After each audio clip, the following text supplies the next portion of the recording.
Nós vamos continuar a correção do exercício sobre renascimento e quinhentismo no Brasil. Peço de vocês aí paciência e realmente façam essa correção e, mais ainda, façam os exercícios. Passem prova quem faz exercício, é muito importante. Nós tínhamos ficado na questão 26, vamos agora para a questão 27, tem um texto um pouquinho grande, mas vamos ler. Aqui está dizendo que é o texto para as próximas duas questões. Capítulo 2. Como os homens daquela terra principiaram a tratar conosco das suas casas e de alguns peixes que ali há muito diversos dos nossos. Nós já temos aí cronistas do descobrimento. Então, nós vamos perceber aqui que se fala da época do quentismo no Brasil. Naquele mesmo dia, que era no oitavário da Páscoa, 26 de abril, determinou o capitão Mor de ouvir missa e assim mandou armar uma tenda naquela praia e debaixo dela um altar, e toda a gente da armada assistiu tanto à missa como à pregação, juntamente com muitos dos naturais aqui seriam os índios, que bailavam e tangiam nos seus instrumentos.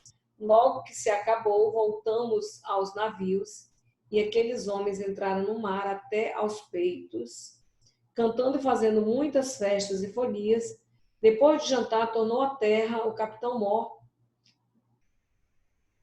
Vamos subir aqui um pouquinho.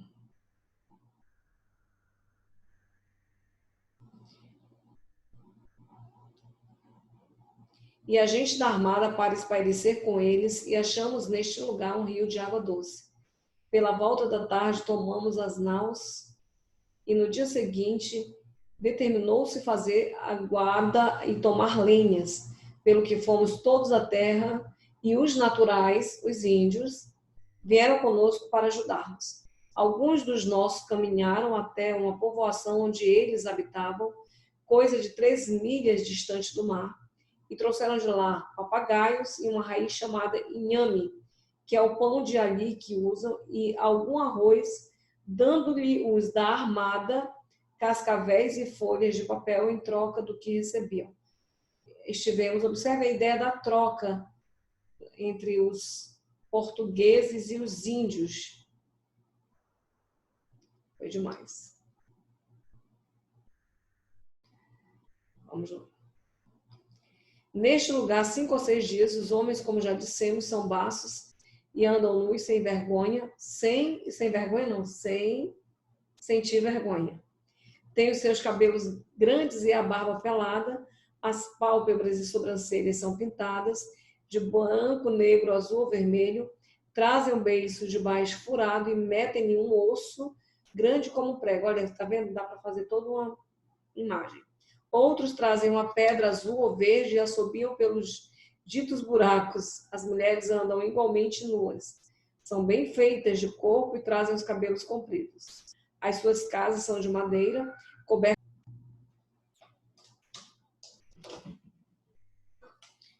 Tivemos uma queda na internet, vamos tentar recuperar.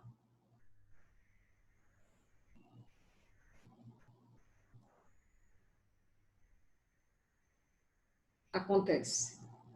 Tem que contar com a boa vontade da internet. Onde que eu fiquei com a leitura, não é?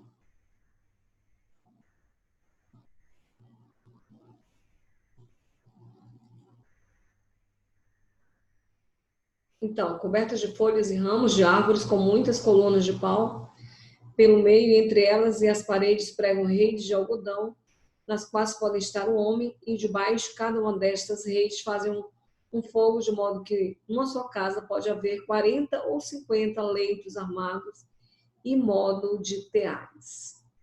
Descreve ali a vida deles, né, a habitação e tudo mais. Então, nós temos o seguinte.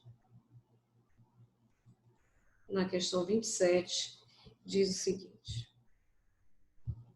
Depois vão querer saber qual a alternativa, quais estão corretas. Analise as proposições em relação à obra Cronistas do Descobrimento. Olivieri Antônio, Carlos e Vila, Marco Antônio e ao texto. Então, vamos lá. A leitura do período. Alguns dos nossos caminharam até uma povoação onde eles habitavam, coisa de 3 milhas distante do mar, e trouxeram de lá papagaios, uma raiz chamada inhame, que é o pão de ali que usam, e algum arroz, dando-lhe os da armada, cascavéis e folhas de papel em troca do que recebiam. Referência 3. Leva o leitor a inferir um momento de escambo. O que é escambo? É troca. Então, está correto.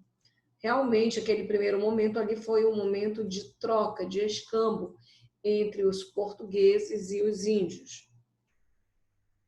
Segunda, eliminando-se a vírgula de... aqui vai mexer com sintaxe. Trouxeram lá papagaios e uma raiz chamada inhame, que é o pão de ali que usam. Referência 4. O sentido original do texto ainda permaneceria o mesmo, e a segunda oração passa a ser classificada como oração subordinada adjetiva explicativa. Gente, aqui nós temos uma oração que ela é uma oração subordinada adjetiva explicativa. E é regra o uso da vírgula, é obrigatório. Se nós tirarmos a vírgula daqui, muda o sentido. Deixa de ser uma explicação e passa a fazer uma restrição. Ela passa a ser uma oração adjetiva restritiva. Então, neste caso, ainda permaneceria não. A número, qual é? A número 2 está incorreta. Vamos para a número 3.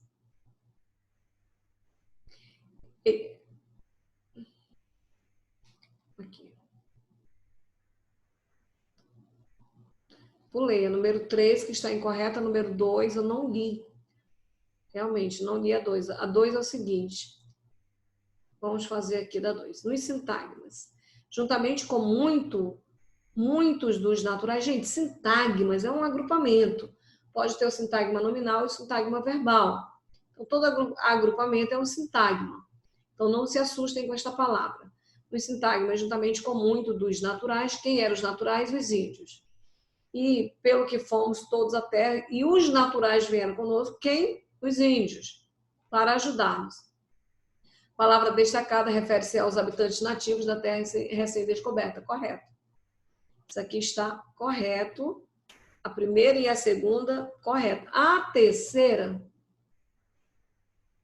que diz respeito ao que eu expliquei agora há pouco, é uma oração adjetiva explicativa. Ainda permanece o mesmo se tirar? Não. Se tirar a vírgula, ela fica uma restritiva e muda tudo. Então, está incorreta a número 3. Vamos decorar aí o que está errado. Só até agora, número 3. Marque aí na apostila de vocês. A número 4. A leitura da obra conjetura que, embora haja predominância no que se refere à linguagem de preocupações estilísticas, ainda assim observa-se um tom satírico e irônico, adequando-a aos preceitos da estética barroca. Gente, nós temos aqui quinhentismo no Brasil. Nós não temos a estética barroca. Então, isso aqui, olha, está errado. Não é? Então, não tem nada a ver com barroco, preceito satírico, irônico, nada a ver. Então, vamos contar que a 3 e a 4 aí elas estão incorretas.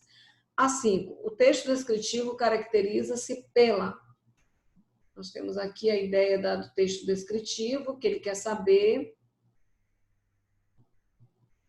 Vamos voltar. Então, neste caso aqui, pela exposição de detalhes significativos levantados pelo autor a partir da percepção sensorial e da imaginação criadora. No texto, a predominância de adjetivos também o caracterizam como texto, como descritivo. Então, aqui, realmente, no texto, nós temos essa ideia de muitos adjetivos, de características, correto. Então, nós temos aqui como gabarito... deixe-me ver, a 3 está incorreta, não é a primeira, a letra B, somente as afirmativas 1, 2 e 4. Então, nós temos aqui o gabarito, a letra B. Tranquilo. Vamos para 28. A 28 ainda vai ser sobre o mesmo texto.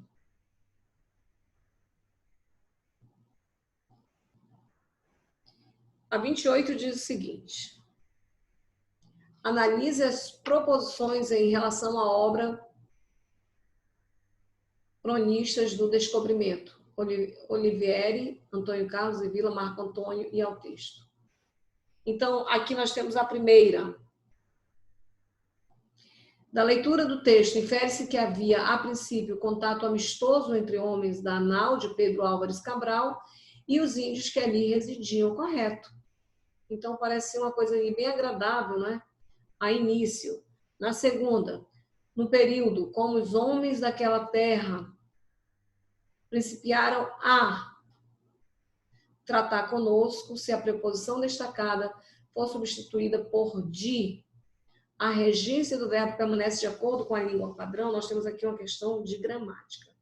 Então, este verbo principiaram, ele pode usar a preposição de, pode usar a, pode usar a preposição por, pode usar a preposição com. Então, é um verbo aí que pede algumas preposições. Então, tudo bem, a 2 está correta. Vamos para a terceira.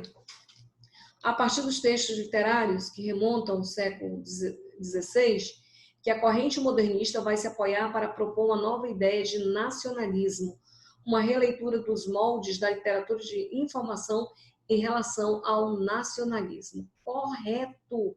E isso aqui é muito importante, porque os nossos modernistas, na primeira fase do modernismo, eles voltam a esta época e eles vão fazer uma releitura. Então, e eles criticam, porque eles vão dizer o seguinte: deveria o índio ter aculturado o português, mas o português, ele aculturou o índio. E o Brasil já tinha terra, não é? A terra do Brasil já tinha dono, e vai fazer uma crítica assim medonha sobre isso. Então, a questão que costuma cair muito em vestibular, é claro que nós ainda vamos estudar ali a questão do modernismo. Vamos a, bem, primeiro, segundo e terceiro estão corretas. Quando a questão é longa, assim a gente tem a tendência a se perder, mas não vamos nos perder. A leitura da obra leva o leitor da obra do trecho que nós lemos. O leitor a inferir que esta não é apenas uma obra que retrata a historiografia do período da literatura de informação, mas também traz requisitos de valores estéticos que remontam aos textos literários do período medieval. Não, tem nada de período medieval. É apenas o período ali do descobrimento mesmo, que é a literatura dos viajantes, então incorreta. A quinta, nas estruturas linguísticas, os homens, como já dissemos, são baços, referenciam e metem-lhe um osso grande como um prego. Constata-se que o emprego das estruturas paralelísticas foi na intenção de estabelecer uma comparação aludindo às características físicas dos nativos. Gente, não tem estrutura paralelística. O que é uma estrutura paralelística? É quando tem a mesma construção sintática, que faz ali realmente é um recurso, paralelismo é um recurso, mas não foi o caso aí, não existe a mesma construção sintática, não foi feito proposital, não foi. Então, o gabarito aí vai ser a letra D de dado. A letra D de dado. Somente a 1, 2 e 3, elas estão corretas. Então, tranquilo. Uma questão grande, que às vezes a gente acha que vai se perder, mas dá para manter o foco. Temos outra aí, a 29, nós temos um texto que diz o seguinte: ali ficamos um pedaço bebendo e folgando ao longo dela entre esse arvoredo, que é tanto tamanho, tão vasto e tantas plumagens que homens as não podem contar. Há entre ele muitas palmas, de que colhemos muitos e bons palmitos. Parece-me gente de tal inocência que se homem os entendesse, a eles, a nós, seriam logo cristãos. Olha o desejo de evangelizar, de fazer com que os índios se tornassem cristãos, porque eles, segundo parece, não têm nem entendem nenhuma crença. Ele já tinha uma crença dele, né? Então, observe que havia cultura, havia crença dele, mas ele não tem, vamos impor a nossa. E, portanto, se os degradados que aqui hão de ficar, aprenderem bem a sua fala e os entenderem, não duvido que eles, segundo a santa intenção de Vossa Alteza, se hão de fazer cristãos e creem em nossa santa fé, a qual praza nosso Senhor que os traga a linguagem antiga, né? Por isso ela é difícil. Porque, certo, esta gente é boa e de boa simplicidade. Imprimir-se-á ligeiramente neles qualquer cunho de que lhes quiserem dar. Acompanhe comigo lendo aí, porque se é uma coisa que vocês vão fazer muito, é ler na prova do Enem. E pois nosso Senhor, que lhes deu bons corpos e bons rostos, essa questão do plural metafônico, tem que tomar cuidado, né? Como a bons homens, por aqui nos trouxe, creio que não foi sem causa. Eles não lavram nem criam. Não há aqui boi, nem vaca, nem cabra, nem ovelha, nem galinha, nem qualquer outra alimária que costumada seja ao viver dos homens. Nem comem senão desse inhame que aqui há muito, e dessa semente e frutos que a terra e as árvores de se lançam. E com isto andam tais e tão rijos e tão nédios que o não somos nós tanto com quanto trigo e legumes comemos. Os portugueses aqui fazem uma comparação da vida saudável dos índios com a alimentação dos índios, né? Que eles não têm alimentação igual. Então, neste caso, vai querer também a questão ver quais os itens corretos. E nós temos aqui na primeira. Trata-se de um documento histórico que exalta a terra descoberta mediante o uso de expressões valorativas dos hábitos e costumes de seus habitantes, que de um lado revela a surpresa dos portugueses recém-chegados, de outro tem a intenção de instigar o rei a dar início à colonização. Verdade. É essa a ideia mesmo que nós temos aí. Corretíssimo. Vamos à segunda. Ao afirmar que os habitantes da nova terra não têm nenhuma crença, Caminha faz uma avaliação que denota seu desconhecimento sobre a cultura daqueles que habitam a terra descoberta, pois todos os grupos sociais primitivos ou não têm suas crenças e mitos. Verdade. Isso vai ser uma grande crítica mais tarde. Também os nossos modernistas vão fazer essa grande crítica. A terceira, Caminha usa a conversão dos gentios como argumento para atrair a atenção do rei Dom Manuel sobre a terra descoberta, colocando mais uma vez a expansão da fé cristã como bandeira dos conquistadores portugueses. Corretíssimo, nós sabemos até que a história se fez assim, então está bem correto mesmo. Nós temos aqui, ao afirmar que os habitantes da terra descoberta não lavram nem criam, alimentam-se do que a natureza lhe oferece, Caminha tece uma crítica, não tem crítica, pessoal, a inaptidão e inércia daqueles que vivem mal, utilizando por desconhecimento as riquezas naturais da região. Não tem crítica. Ele compara a saúde, o que come e tudo mais, uma certa admiração, mas não tem crítica. Então, a quarta, ela está incorreta. E nós temos aqui a quinta, o seguinte. As citações revelam que a Carta do Achamento do Brasil, Carta do Achamento é a Carta de Pero Vaz de Caminha, tem por objetivo descrever a nova terra de modo a atrair o que estão distantes pela riqueza e beleza que é possuidora. Correto. Temos, então, como itens corretos, o que está errado? Vai ser a letra B, então. Isso aqui, 1, 2, 3 e 5. A quarta está errada. Então, temos aí a questão. 30. A Carta de Pero Vaz de Caminha é o primeiro relato sobre a terra que viria a ser chamada de Brasil. Ali percebe-se não apenas a curiosidade do europeu pelo nativo, mas também seu pasmo diante da exuberância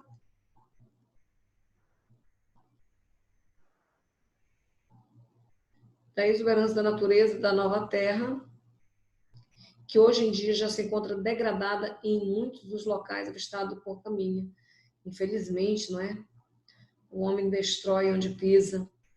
Vamos lá. Tendo em vista, leia o fragmento a seguir. Esta terra, Senhor, parece-me que da ponta que mais contra o sul vimos até a outra ponta que contra o norte vem, de que nós deste ponto temos vista, será tamanha que haverá nela bem 20 ou 25 léguas por costa. Tem ao longo do mar, em muitas partes, grandes barreiras, algumas vermelhas, outras brancas, e a terra por cima é toda chã e muito cheia de grandes arvoredos. De ponta a ponta é tudo praia redonda, muita chã e muito formosa. Pelo sertão nos pareceu, vista do mar, muito grande, porque a estender de olhos não podíamos ver se não terra com arvoredos, que nos parecia muito longa. Nela até agora não podemos saber que haja ouro nem prata, nem coisa alguma de metal ou de ferro. Nenhum vimos, porém a terra em si é de muito bons ares, assim frios e temperados como os de Entre Douro e Minho, é lá da região de Portugal, que neste tempo de agora o achávamos como de lá. As águas são muitas e infinitas em tal maneira graciosa que, querendo aproveitá-la, tudo dará nela por causa das águas que tem.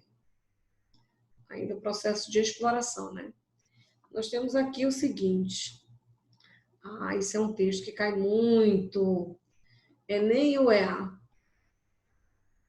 Esses fragmentos apresentam-se como um texto descritivo, gente, com certeza descritivo. Uma vez que a minha ocupa-se em dar um retrato objetivo da Terra descoberta, abordando suas características físicas e potencialidades de exploração. Não dá nem para errar. É descritivo. A carta de Pero Vaz de Caminha ela é predominantemente descritiva. Sai detalhando tudo que há na Terra, com certeza. Então, não é narrativo, né? Pois a carta é basicamente... Opa, isso aqui não. Basicamente, uma narração da viagem de Pedro Álvares Cabral e sua frota até o Brasil. Não, ele relata sobre a Terra, diz o que tem lá mesmo. Argumentativo, não, porque ele não está levantando ali uma opinião, ele não está levantando, defendendo uma tese, não é lírico, porque não é poesia, e não é narrativo ou argumentativo. Pessoal, num texto a gente pode encontrar texto narrativo, descritivo e argumentativo. Tomem cuidado, não é porque é uma obra narrativa, é uma obra literária. Tem que ver o trecho que o vestibular está dando ali, que você tem que descobrir se nele tem descrição, argumentação ou se tem narração. Então, isso aí vocês não podem se enganar. O gabarito aí vai ser a letra A. Na 31, nós temos o seguinte: reconheça nos versos abaixo, extraído de Os Doze da Inglaterra, os dois elementos de comparação que Camões associa para comunicar-se ao leitor um pouco da intensidade da luta que está para iniciar entre os portugueses e ingleses, destacando o brilho das armas dos combatentes. Então, ele quer o elemento, essa parte aqui ela é bem fácil, nós vamos verificar, porque está bem aqui, quando ele diz, olha, só pela conjunção, a gente já sabe. Porque ele diz assim, olha, como cristal ou rígido diamante. Nós sabemos que a conjunção como ela é comparativa. Então, neste caso, cristal, rígido e diamante. Então, nós vamos ter aí, peraí, cristal, rígido ou diamante, cadê o como? O que vem antes de como? Vou ler aqui para não baixar, tá bom? Mastigam os cavalos escumando, os áureos freios com feroz semblante. Estava o sol nas armadas rutilando. Então, sol, aí ele vai comparar com o quê? Sol nas armadas rutilando como cristal ou rígido diamante. Então, ele compara o sol com um rígido diamante ou com um cristal. Então, vai ser sol e diamante. Por quê? Diamante e cristal, não. Ele compara o sol com cristal como diamante. Como nós não temos essa alternativa que pegue os dois, observe cavalo e sol, armas e cristal, armas e freio, não. O sol como diamante ou como cristal. Seria um dos dois. Portanto, o gabarito é a letra B de bola. Por isso que é fácil. Basta ver aí a conjunção como a que se refere para acertar a questão. Na 32, passei demais.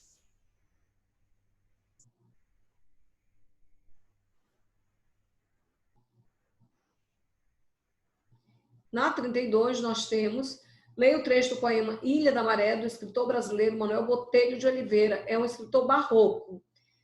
Essa obra dele não tem tantas aquelas características do contraste barroco, que é a característica do barroco.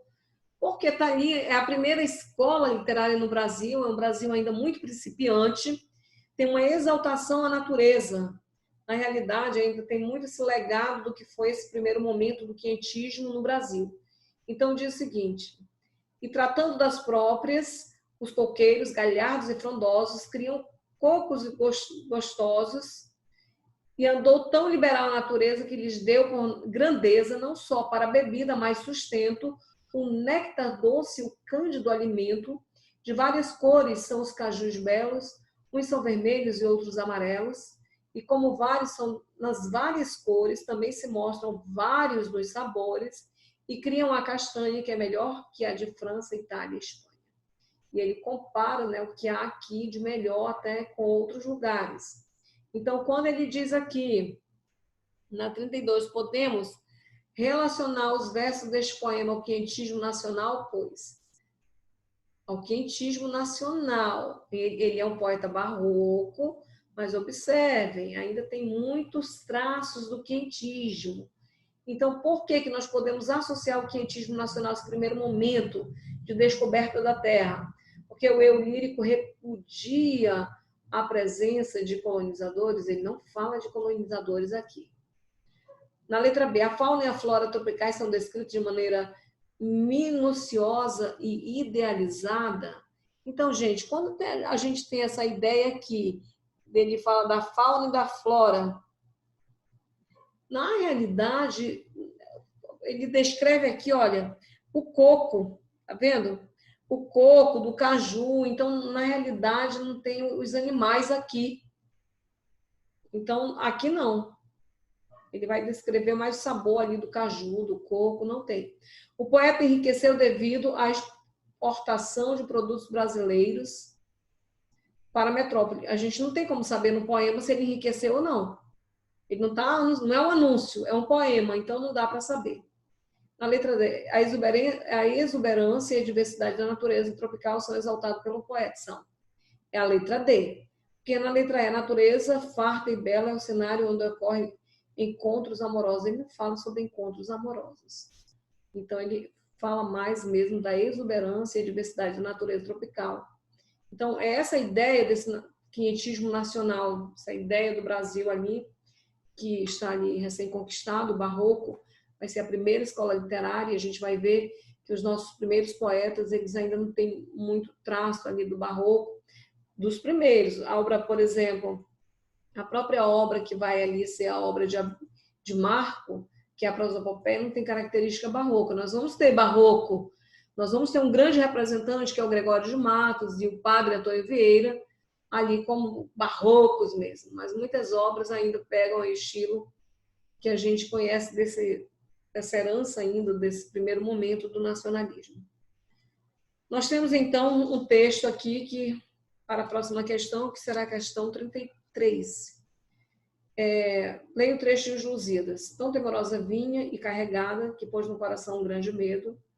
Temerosa, olhos adjetivo. Bramindo o negro mar tem descrição. De longe brada, como se desse em vão em algum rochedo. Ó potestade de sublimada, que ameaça o divino, que segredo este clima e este mar nos apresenta. Temos ali o gigante Adamastor. Que mor coisa, mor é maior. Coisa parece que tormenta.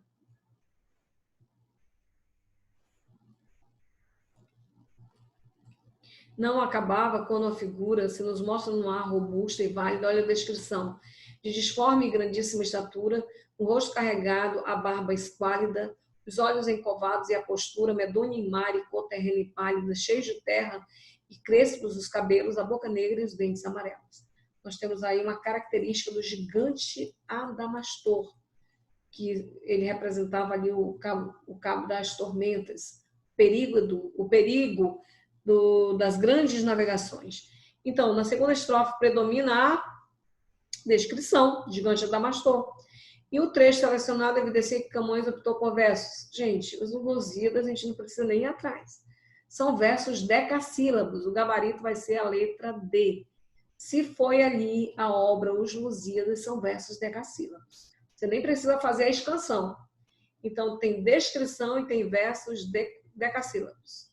Então, você já elimina todinhas aí só por isso. Na 34, nós temos o seguinte. As estrofes referem-se. Velho do Restelo? Não. Velho do Restelo? Não. Gigante Adamastor. Gigante Adamastor, personagem que apresenta um dos perigos enfrentados pelos portugueses, ressaltando o lado heróico dos protagonistas, os Lusíadas. Então, gabarito aí a letra C. Sabendo de onde é, já fica mais fácil. Nós temos aqui a 35. A feição deles é serem pardos, um tanto avermelhados, de bons rostos e bons narizes bem feitos, andam nus, sem cobertura alguma, nem fazem mais caso de encobrir ou deixa de encobrir suas vergonhas do que de mostrar a cara. Acerca disso, são de grande inocência. Ambos, peixe de baixo furado, metido nele um osso verdadeiro de comprimento de uma mão travessa, de grossura de um fuso de algodão agudo na ponta de um furador. Então, nós temos aqui, o trecho acima pertence a um dos primeiros escritos considerados como pertencentes à literatura brasileira do ponto de vista da evolução histórica. Trata-se da literatura de quê? De informação, carta de Pero Vaz de Caminha, claro, de informação. Letra A, 36. Andaram na praia quando saímos, 8 ou 10 deles, daí poucos começaram a vir, mas e parece-me que viriam até este dia à praia, 400 ou 450. Alguns deles traziam arco e flecha, que todos trocaram por carapuças ou por qualquer coisa que lhes davam. Andavam todos tão bem dispostos, tão bem feitos e galantes, com sua estatura que muito agradavam. Aí nós temos a imagem aqui dos índios e tudo mais. Então, neste caso, nós temos... Pertencem ao patrimônio cultural brasileiro a Carta de Pero Vaz de Caminha e a obra de Portinari, que é dos índios aqui. Retratam a chegada dos portugueses ao Brasil. Da leitura dos textos, constata-se que, na letra A Carta de Pero Vaz de Caminha representa uma das primeiras manifestações artísticas dos portugueses em terras brasileiras e preocupa-se apenas com a estética literária. Ele não se preocupa com a estética literária. Então, a Carta de Pero Vaz de Caminha é a visão do colonizador, ela é otimista, não é? Então, mas na obra de Portinari, o que nós temos aqui? Vamos voltar aqui, que eu não estou conseguindo ver na... Olha, eles estão apontando, tá vendo? Então, aqui, ó, a Pero Vaz de Caminha é a visão do colonizador, mas aqui eles estão apontando ali para o horizonte. Então, na realidade, o que tem de errado aqui? Carta de Pero Vaz de Caminha representa uma das primeiras manifestações artísticas do português em terras brasileiras e preocupa-se apenas com a estética literária. Então, não é apenas com a estética literária, ele quer informar o rei de Portugal. Então, na realidade, não tem isso. Aí, quando diz a tela de Portinari, retrata indígena nus com corpos pintados, cuja grande significação é a afirmação da arte acadêmica brasileira e a contestação de uma linguagem moderna. Não. A afirmação de uma arte acadêmica brasileira, né? Na realidade, ele faz essa leitura e ele aponta para o horizonte ali. Observem a obra, estou vendo aqui na minha... a preocupação dos nativos em apontar para o horizonte, não é a afirmação de uma obra acadêmica, não é a constatação de uma linguagem moderna. Então, ele aponta para o horizonte, aquela coisa toda, tem toda uma expressão. Então, não é. Nós temos aqui, na letra C, a carta como testemunho histórico e político, isso é verdade, mostra o olhar do colonizador sobre a gente da terra, e a pintura destaca, em primeiro plano, a inquietação dos nativos. Aqui tudo bem, vamos ver se tem outra. Estão inquietos, eles estão apontando para o horizonte, conforme a pintura ali, que vocês podem acompanhar. Eu estou olhando aqui a minha pintura, eles estão apontando para o horizonte. Provavelmente a letra C, mas vamos ver. D. As duas produções, embora usem linguagem diferente, verbal e não verbal, cumprem a mesma função social artística. Não, o Portinari ele tem uma crítica por detrás de tudo isso, a inquietação, apontando para o horizonte, quem vê ali é uma visão crítica. E a carta ali de Caminha, não, então não tem a mesma coisa. Na letra E, a pintura e a carta de Caminha são manifestações de grupos étnicos diferentes, produzidas em um mesmo momento histórico, de jeito nenhum, né? Totalmente diferente. Gabarito, a letra C, de casar, a letra C. Temos isso aqui. Então, tranquilo. Leia o poema a seguir de Luiz Vaz de Camões. Transforma-se o amador na coisa amada por virtude do muito imaginar. Não tenho logo mais que desejar, pois em mim tenho a parte desejada. Se nela está a minha alma transformada, que mais desejo o corpo de alcançar, em si somente pode descansar, pois consigo tal alma está aliada. Mas esta linda e pura semideia semideia, semideusa, que como o acidente de seu sujeito, assim com a alma minha se conforma.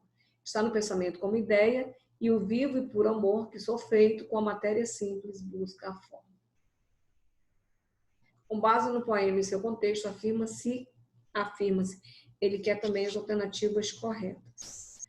Criado no século XVI, o poema apresenta um eu lírico que reflete sobre o amor e sobre os efeitos desse sentimento no ser apaixonado. Correto. Camões, século XVI, Renascimento em Portugal.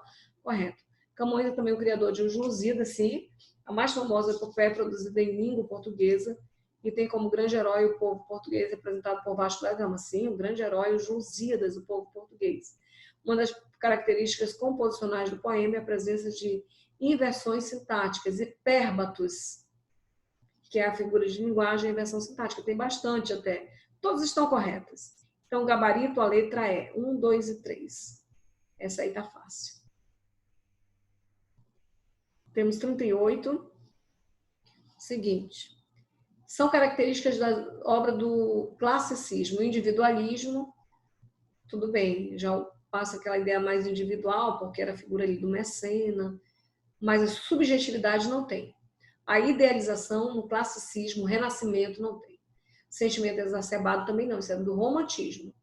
Na letra B, o egocentrismo também não, do romantismo. A interação da natureza com o eu é do romantismo. A natureza e o poeta são as mesmas, são um só. As formas perfeitas, tem o belo, né? Mas o restante está errado. C, o contraste entre o grotesco e o sublime, isso é barroco. A valorização da natureza, romantismo, e o escapismo no romantismo. Na letra D, retomada da realidade, valorização do eu, não. É do romantismo também, a perfeição da natureza, a natureza perfeita no romantismo, no arcadismo, não é classicismo. É retomada da mitologia pagã, são renascimento, volta à antiguidade clássica, por isso que é renascimento dessa época. A pureza das formas, a beleza, tudo é perfeito. A pureza da perfeição estética, porque é a volta ao classicismo antigo. Gabarito é a letra E. Nós vamos agora, então, para 38. O texto do século XVI reflete um momento de expansão portuguesa por vez marítima que demanda a apropriação de alguns gêneros discursivos, dentre os quais a carta. O exemplo dessa produção é a Carta de Caminha, Dom Manuel. Considere a seguinte parte desta carta. Nela, na terra, até agora não podemos saber que haja ouro nem prata, porém a terra incide muitos bons ares, a ser frio e temperado como o gentre douro e ninho. Agora são muitos, enfim, de tal maneira é graciosa que, querendo aproveitar, dá-se nela tudo bem das águas que tem, porém o melhor fruto que nela se pode fazer, me parece que será salvar essa gente. E esta deve ser a principal semente de vossa alteza, em ela deve lançar. 39. Nós temos o seguinte. Porém, a terra em si de muitos bons ares. Assinale a alternativa em que as palavras grifadas estão empregadas em sentido conotativo. Figurado. Denotativo literal. Então, ele quer o conotativo. Vamos lá. Porém, a terra em si é de muito bons ares. Denotativo. Na B. As águas são muitas e infindas, em tal maneira é graciosa também, ou denotativo. C, querendo aproveitar, dá-se a nela tudo por bem das águas. Não tem sentido figurado. D, o melhor fruto que nela se pode fazer, me parece que será salvar essa gente. Está no sentido literal, denotativo. Letra E, essa deve ser a principal semente. Semente é uma comparação que Vossa Alteza ela deve lançar. Então, semente, nós temos aqui uma metáfora. Sentido figurado, gabarito, a letra E. Vamos agora para a 40. Considere os dois trechos a seguir. Não podemos saber que haja ouro nem prata. Está grifado que haja ouro nem prata. E parece que será salvar essa gente. Então, aí temos salvar essa gente. Deixe-me ver.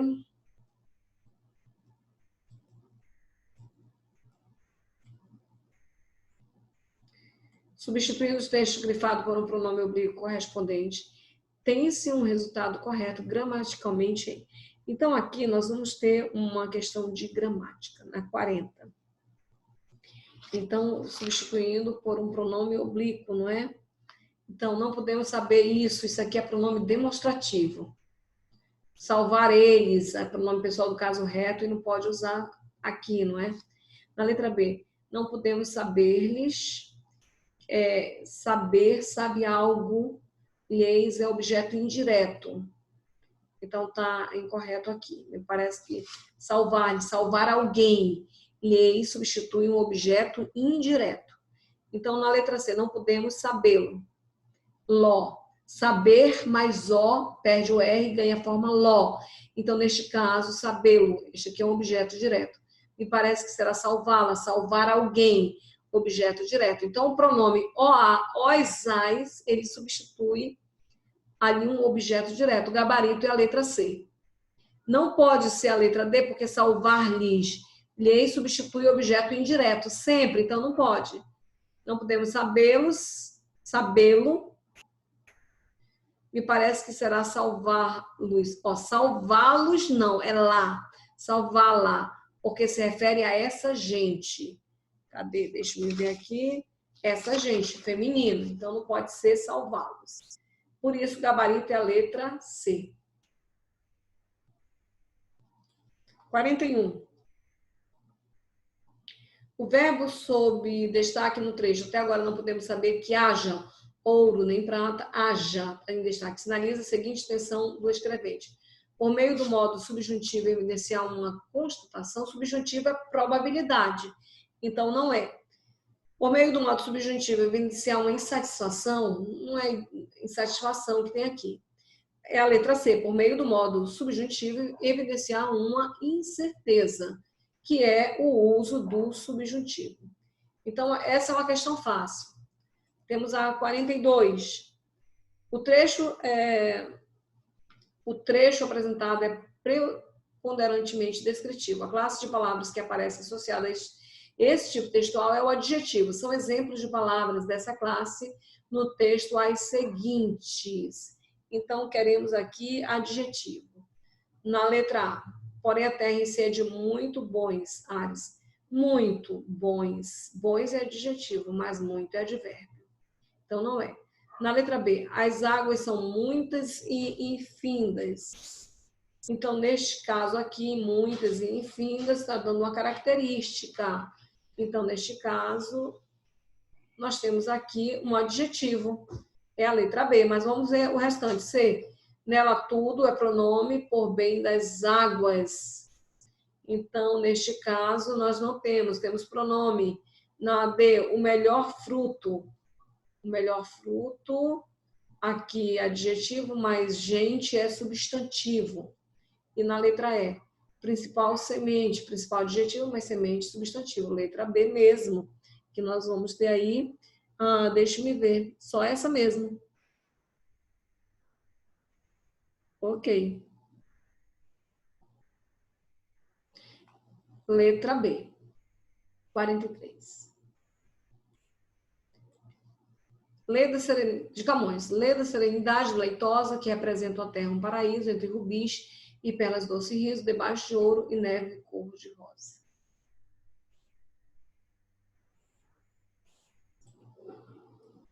Onde moderada e graciosa, onde ensinando estão despejo e siso, que se pode por parte, por aviso, como por natureza ser fermosa. Fala de que a morte e a vida pende, rara, suave, enfim, senhora, vossa, repouso nela é alegre e comedido. Estas as armas são com que me rende, me cativa amor, mas não que possa despojar minha glória de rendido.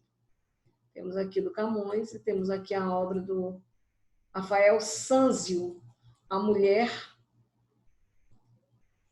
com Unicórnio. Então, uma obra aqui que é do Rafael Sanzio, ali renascentista. A pintura do poema, embora sendo produto da linguagem artísticas diferentes, tem um poema e obra de arte, de escultura, não de artes plásticas, participaram do mesmo contexto social e cultural de produção pelo fato de ambos. Então, neste caso, nós vamos ter o quê? Apresentar um retrato realista, evidenciado pelo unicórnio, presente na pintura? Não, não é realista. B, valorizar o excesso de enfeite não é barroco. C, Apresentar um retrato ideal de mulher marcado pela sobriedade e o equilíbrio, olha, renascimento, evidenciado pela postura e expressão e vestimenta da moça e os adjetivos usados no poema, letra C. Porque é exatamente isso o renascimento. Desprezar o conceito medieval não tem nada a ver, apresentar o retrato ideal de mulher também não tem nada a ver. Retrato ideal de mulher seria ali o romantismo, que a mulher vai ser idealizada. 44. Mudam-se os tempos, mudam-se as vantagens, mudam-se o ser, muda-se a confiança. Todo mundo é composto de mudança, tomando sempre novas qualidades. Continuamente vemos novidade, diferente em tudo da esperança. Do mal ficam as mágoas na lembrança, e do bem, se algum houve, as saudades. O tempo cobre o chão de verde manto, que já coberto foi de neve fria, e enfim converte em choro o doce canto. E afora este mudar-se cada dia, outra mudança faz de amor e espanto, que não se muda já como soia. Soia, pretérito de perfeito verbo soer, significa acostumar, ser de costume. Temos aí o glossário. Nós temos aqui, então, assinale a alternativa em que se analisa corretamente o sentido dos versos de Camões. Então, nós temos aqui o foco temático do soneto está relacionado à instabilidade do ser humano, eternamente satisfeito com suas condições de vida e com a inevitabilidade da morte. Na realidade, a primeira estrofe ela trabalha sobre essa questão da inconstância. Realmente, é uma generalização filosófica. Tem uma inconstância que faz parte de tudo, né? Todo mundo é composto de mudança. Devido à mudança permanente e estabilidade do mundo, exterior e interior do ser humano. Mudam-se os tempos, mudam-se as vantagens, tem uma questão de instabilidade, né? Isso aí. Mas eternamente satisfeito com as suas condições de vida, não, é algo filosófico, ele é universal, que nós encontramos na estrofe do verso. Na B, pode-se inferir a partir da leitura dos dois tercetos que, com o passar do tempo, a recusa da instabilidade se torna maior graças à sabedoria e experiência adquirida. Nos últimos tercetos, eu vou ler o meu aqui, diz: o tempo cobre o chão de verdadeiro manto, que já encoberto foi-se de neve fria e, enfim, converte em choro o doce canto.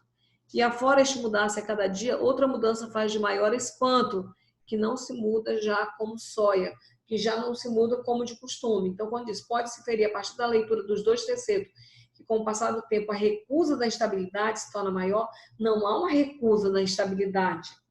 Graças à sabedoria e experiência, não há uma recusa. Mas ele diz, olha, o tempo cobre o chão de verde manto, ou seja, porque na realidade as coisas elas passam. O mundo está em constante mudança, nada é para sempre. Então não é que recusa essa instabilidade. Na letra C.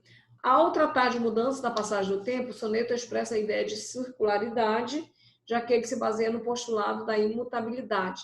Então, essa ideia da circularidade, é um círculo, as coisas vão passando, né? Circular. Mas vamos ver as outras estrofes. Aqui nós temos o seguinte.